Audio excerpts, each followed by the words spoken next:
সকলকে প্রচুর ভালোবাসা আর গুরুজনদের আমার প্রণাম জানিয়ে আমি এই ভিডিওটা স্টার্ট করছি।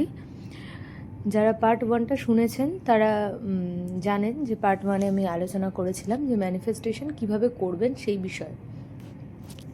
মোটা 3টে প্রসেস আমি বলেছিলাম।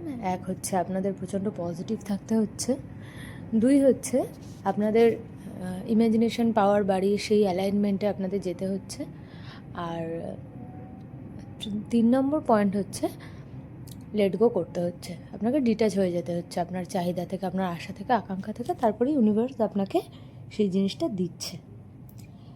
এবার আমি আসি সবথেকে ইন্টারেস্টিং যে পার্টটায়, সেই পার্টটাতে। এই পার্টটাতে আসার আগে আমি আপনাদের আমার নিজের জীবনের একটা অভিজ্ঞতা আপনাদের তুলে ধরছি। তাহলে আপনারাই বুঝতে পারবেন, আপনাদের কাছে স্পষ্ট হয়ে যাবে যে মজা করতে গিয়ে সাজাটা কখন চলে আসে না আমরা বুঝতে পারি না। সুতরাং খুব চাওয়ার আগে না, মানে আমি শুনেছিলাম একজনের কাছ থেকে, তিনি খুব সুন্দর বলেন, তার কাছ থেকে আমি শিখেছি যে বেশি চাইবেন না। আপনি ঈশ্বরের কাছে যাবেন, আপনি ইউনিভার্সের কাছে যাবেন, গিয়ে মানে যাবেন বলতে তাদের যখন কোনো একটা পার্টিকুলার টাইমে তো তাদের কাছে প্রে করেন, আপনি গিয়ে তাদেরকে আপনি চাইবেন আমাকে এটা দাও, ওটা দাও, সেটা দাও। তাতে আপনার কী হয়? তাতে আপনার আত্মাটা হীন হয়ে যায়, আত্মা দরিদ্র হয়ে যায়। এটা একদম ঠিক কথা। আপনার কাছে সাকসেস মানে কি বলুন তো? সাকসেস মানে হচ্ছে সন্তুষ্টি। আপনার কাছে যেটা আছে আপনি সেটা নিয়ে যদি সন্তুষ্ট থাকেন তাহলেই আপনি সাকসেসফুল। আর আপনার কাছে প্রচুর টাকা পয়সা, গাড়ি বাড়ি, নাম যশ প্রচুর রয়েছে, কিন্তু আপনি হঠাৎ একদিন রাস্তায় বেরোলেন, বেরিয়ে দেখলেন যে আপনার থেকে মানে খুবই সামান্য ইনকাম করা একটা ফ্যামিলি, তারা হয়তো রাস্তার কোনো মানে কী বলবো স্ট্রিট ফুড খাচ্ছে, কিন্তু তারা এত আনন্দ, এত হ্যাপিনেস তাদের মধ্যে। তখন না আপনি মনে করলেন যে আমার সাকসেস, আমি কী সাকসেসফুল হয়েছি, তার থেকে তো বেশি সাকসেস, এর জীবনে বেশি আনন্দ আছে। কেন বলুন তো? ওরা সন্তুষ্ট, তাই ওরা সাকসেসফুল। তো আমি যে গল্পটা, আপনার গল্প না, এটা বাস্তব সত্যি আপনাদের সাথে শেয়ার করছি। সেটা হচ্ছে যে আমি জানি না আমার এই ভিডিওটা আমার ওই বান্ধবীটার কাছে যাবে কি না, যেই বান্ধবীটাকে নিয়ে আমি গল্পটা করছি, মানে এই ঘটনাটা আমি শেয়ার করছি। তো যাই হোক, তো আমি আমার একটা বান্ধবীর সাথে অনেক বছর পর দেখা করতে যাই।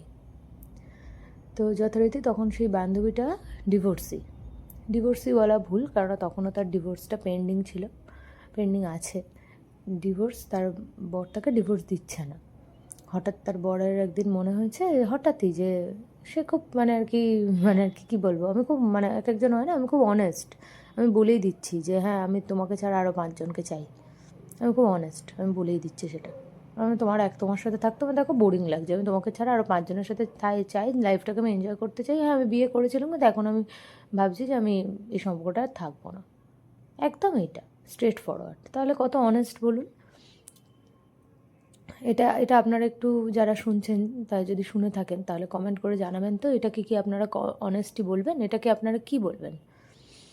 তো যাই হোক, তার বর তাকে ওরকম বলে। তখন আমার বান্ধবীটা ভালোবাসা করেই বিয়ে করেছে। সে তখন প্রচণ্ড কান্নাকাটি করে, ভেঙে পড়ে, যা হয় একটা মেয়ের হৃদয়, তখন একদম ভেঙে চুরমার হয়ে যায়। সে বলে, আমাকে কোথায় পরিবর্তন করতে হবে? তুমি বলো, আমি নিজেকে চেঞ্জ করে নেবো।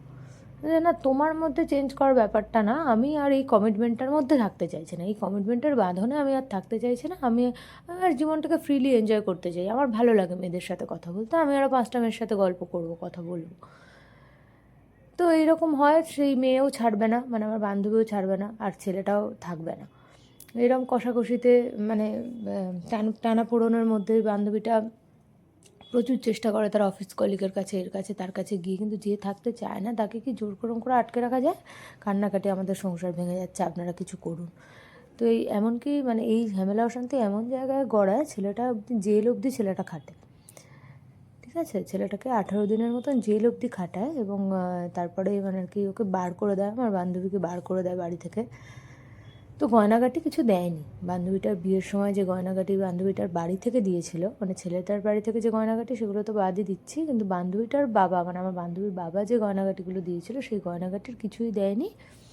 উপরন্তু বলছে যে আমার বান্ধবীটা লয়ার, ঠিক আছে, আর যে ওর যে হাজব্যান্ড, বান্ধবীটার যে হাজব্যান্ড, তার দিদিও লয়ার। তো মানে কেউই ছাড়বে না, এ বলছে যে আমাকে গয়নাগাটি দিতে হবে, অন্তত 10 লাখ টাকা দিতে হবে, নইলে আমি ডিভোর্স দেবো না। বান্ধবীটা বলছে, আর ও বলছে একটা কিচ্ছু দেবো না, মিউচুয়ালি যদি ডিভোর্স করবে, নইলে কিচ্ছু কিচ্ছু দেবো না। তো এই নিয়ে কেস চলছে এখন দীর্ঘ মনে হয় 5 বছরেরও কেস চলছে। এই গেল একটা পার্ট। আর একটা পার্ট হচ্ছে আমার বান্ধবীটি তার ওই বরকে এতটাই ভালোবাসে যে সে না মুভ অন করতে পারেনি এখনও অবধি। সে এখনও মানে মানে তার বিরহেই কাতর। আর তার মানে সে সবই বুঝতে পারছে, কিন্তু সে বেরোতে পারছে না। আর তার সোকল্ড যে হাজব্যান্ড, সে হাজব্যান্ড কী করে, মাঝে মাঝে স্টেটাসে কথা বলে, আবার ব্লক করে দেয়। মানে আপনার নার্সিসিস্ট জানেন, ওই নার্সিসিস্ট টাইপ অফ, তাকে মুভ অন করতে দিচ্ছে না। আর বান্ধবীটাও মুভ অন হতে পারছে না। আমার বান্ধবী বলছে যে আমি যে অন্য কারোর দিকে তাকাবো, দেখবো, আমার সেই মনোপ্রবৃত্তিই তো আসে না, মানে ওতেই আসক্ত হয়ে রয়েছে। মানে কি, আমি একদিন আপনাদের পূর্বজন্ম নিয়ে ভিডিও বানাবো। তো ওর এখনও ওর থেকে পাওয়া বাকি আছে, ওর থেকে এখনও ওর কষ্ট মানে পাওয়া এখনও বাকি আছে, তাই জন্য ওর এখনও ওকে মানে ওর প্রতি এত টান, এত কিছুর পরেও। তো ও আমাকে বলছে যে আমাকে তুই শিখিয়ে দে আমি কিভাবে আমার ওই হাজব্যান্ডকে আবার ম্যানিফেস্ট করতে পারি। এবার আপনারা বলুন তো, আপনারা পুরো বিষয়টা জানলেন, আপনাদের দৃষ্টিকোণ থেকে কি মনে হচ্ছে, আমার ওকে শেখানো উচিত কীভাবে ম্যানিফেস্ট করবে, ওর বরকে কীভাবে ম্যানিফেস্ট করবে, সেটা আমার কি ওকে শেখানো উচিত? তখন আমি ওকে আমার মতন করে কিছু কথা বলি,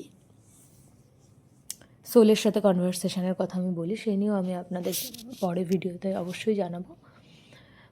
তো সেই সব প্রসেস বলি, কিন্তু আমি ওকে বলি যে দেখ, আমি তোকে ম্যানিফেস্ট করা শেখাতেই পারি, কিন্তু আমি তো তোর বান্ধবী, আমি তো অবশ্যই চাই তুই ভালো থাক, সুখে থাক। তুই কেন ওকে ম্যানিফেস্ট করবি? হয়তো ওর থেকে অনেক বেটার কোনো অপশান তোর জন্য অপেক্ষা করছে, যে তোকে জেনুইন খুব ভালোবাসবে, ভালো রাখবে, যার সঙ্গে তুই তোর এন্টায়ার লাইফ খুব হ্যাপি থাকবি। তাহলে কেন ওকে ম্যানিফেস্ট করবি তুই? না, তুই আমায় শিখিয়ে দে। তো আমার এই পার্ট 2টা মানে যখনই আমি বানাবো ভেবেছিলাম, আমি তখনই ভেবেছিলাম যে আপনাদের সাথে এই গল্পটা আমি শেয়ার করব। তো এই গল্পটার একটাই মানে আর কি মোরাল অফ দ্য স্টোরি হচ্ছে, সেটা হচ্ছে ঠিক এরকমই আমরা কিন্তু জানি না, আমাদের চোখে কিন্তু পর্দা পড়া আছে, আমরা ভাবছি এটা ম্যানিফেস্ট করলেই আমি হ্যাপি হয়ে যাব, কিন্তু ওইটা ম্যানিফেস্টেশনে যে আমাদের জন্য কি কাল ডেকে আনবে সেটা কিন্তু আমরা জানি না।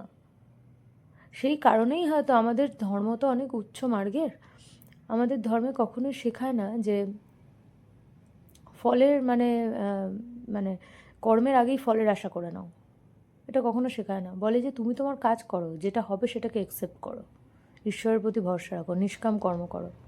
ম্যানিফেস্টেশন কিন্তু তার উল্টো পথে হাঁটে। ম্যানিফেস্টেশন বলে তুমি মানে কাজ করার আগেই তুমি ফলটার আগে আশা করে নাও, ফলটার অ্যালাইনমেন্টে যাও, তারপর মানে আগে ফলের আশা, আগে চাওয়া।